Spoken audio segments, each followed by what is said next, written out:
So, Council, I believe this item was originally introduced by Councilmember Bradberry. All right, y'all ready?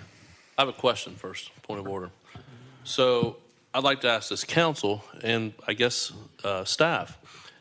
It has been brought up tonight and through emails that there is an assumption, and it was inferred that council members on this council believe that this motion is a backdoor to 6-laning Medlock Bridge Road. I'm not aware of that, so if anyone else believes that to be true, I would like to hear that, because that's not what was presented in the reason. And so, can I ask you a question? You can ask me all you want.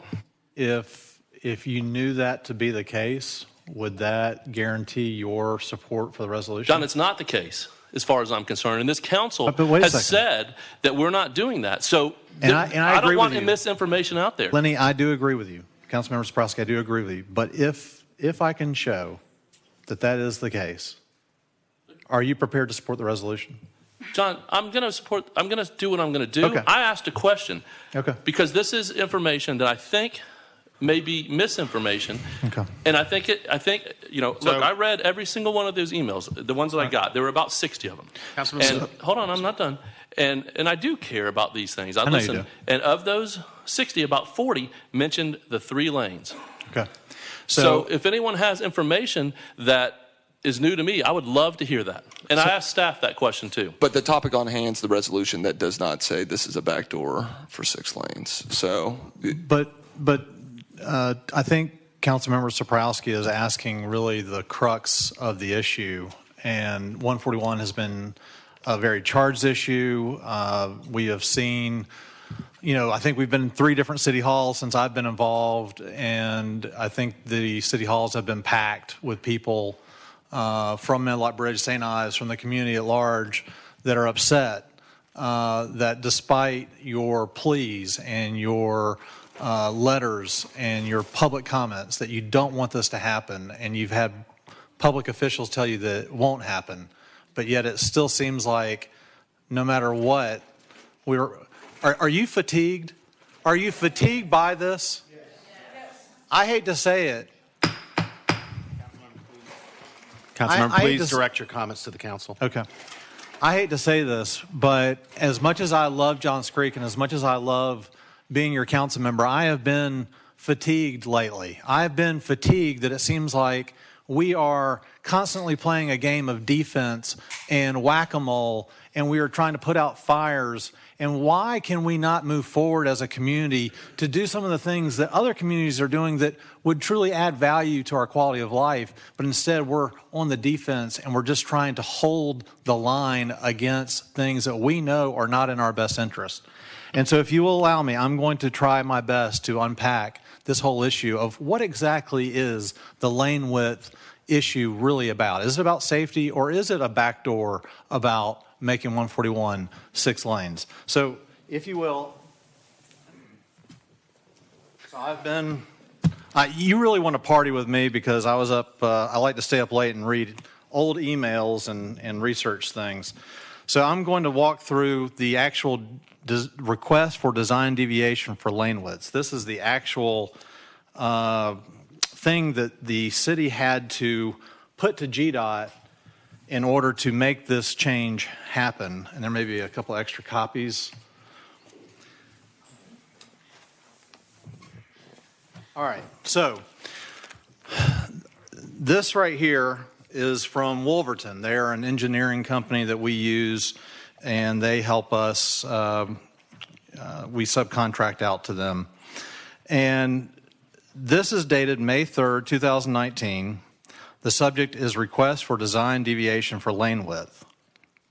In the project description, it says about 4 or 5 sentences. It says the project will involve repaving and restriping Medlock Bridge Road from 2 12-foot lanes with an outside paved shoulder to 2 11-foot lanes with an outside paved shoulder in each direction.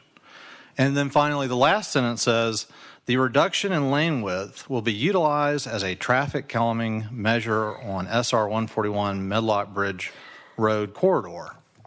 That sounds legit. That sounds like what we have been told this was supposedly for. This is also the same document that the council received once we all, just like you know, the council found out about the same time about this change in the lane widths. I had actually asked the staff as to what was going to happen with the lane widths, or what was going to happen with the striping. Are they going to stay the same? And I was worried that something might happen, some funny business. I was told that if you're asking if it's going to be 6 lanes, the answer is absolutely no. So in response to that inquiry, we got this document that reads almost as if it was authored by Preserve Johns Creek. It seems pretty copacetic. It doesn't seem like any threat or big deal to the community. Now, sorry. That would all be fine and good. The problem is there is a second design deviation request that this council has never seen.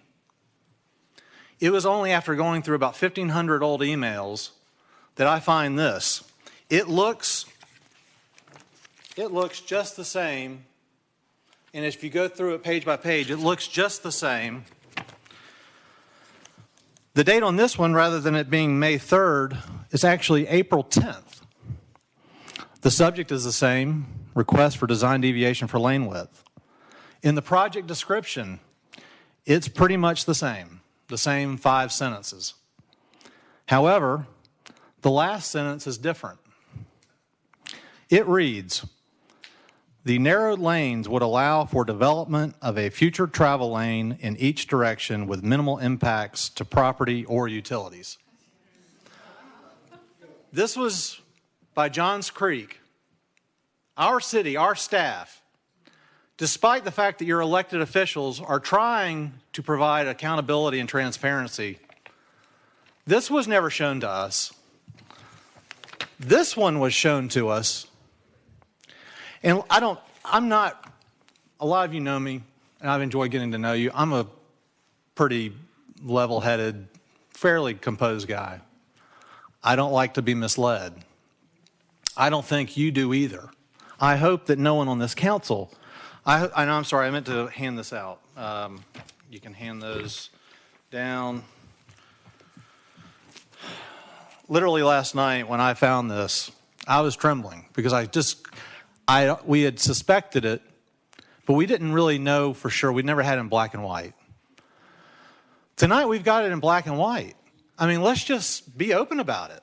When we vote on this resolution tonight, it's not going to be about your opinions about safety or its impact on road noise or light attenuation.